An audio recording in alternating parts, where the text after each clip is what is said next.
ഉമ്മൻചാണ്ടിയുടെ ഭാര്യ പറഞ്ഞു ഈ തെരഞ്ഞെടുപ്പിൻ്റെ വേളയിൽ എല്ലാവരോടും ഞങ്ങൾ ക്ഷമിച്ചിരിക്കുന്നു. അപ്പോൾ ഗണേഷ് കുമാറിനോടുള്ള ഒരു നിലപാട് എന്തായിരിക്കും ഇക്കാര്യത്തിൽ? ക്ഷമിക്കാൻ കഴിയുമോ എന്നറിയിക്കും. ഞങ്ങളൊക്കെ വളരെ ചെറുപ്പത്തിലെ അമ്മ ഈ പള്ളിയിലൊക്കെ വിട്ട് അങ്ങനെ ഒരു രീതിയിൽ വളർന്നവരാണ്. അപ്പം ഓരോ വ്യക്തികളും അവരാണ് തീരുമാനിക്കേണ്ടത് മറ്റൊരാളോട് എങ്ങനെ ഡീൽ ചെയ്യണം.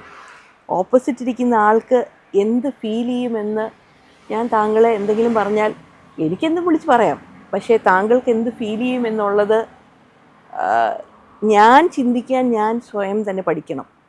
അതെനിക്ക് അപ്പയിൽ നിന്ന് കിട്ടി, other man's point of view. അത് അങ്ങനെ ചിന്തിക്കാത്ത വ്യക്തികൾ ഒരുപാട് കാര്യങ്ങൾ പറയും.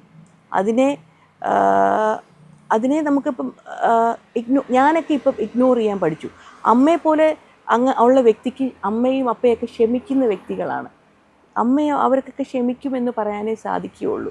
അവരങ്ങനെയാണ് പറയുന്നത്. കല്ലെറിഞ്ഞ വ്യക്തിയോട് പോലും എല്ലാവരും അപ്പയോട് ദേഷ്യപ്പെട്ട് കാണുമായിരിക്കും, അപ്പം ക്ഷമിച്ച വ്യക്തിയല്ല, അവരതങ്ങനെ പറയുള്ളൂ. പക്ഷേ ഇതെല്ലാം ഇന്നലെയും ഞാൻ അവിടെ ചെന്നപ്പോൾ പറഞ്ഞു, ഇതെല്ലാം കേരളത്തിലെ ജനം കാണുന്നുണ്ട്, സമൂഹം കാണുന്നുണ്ട്.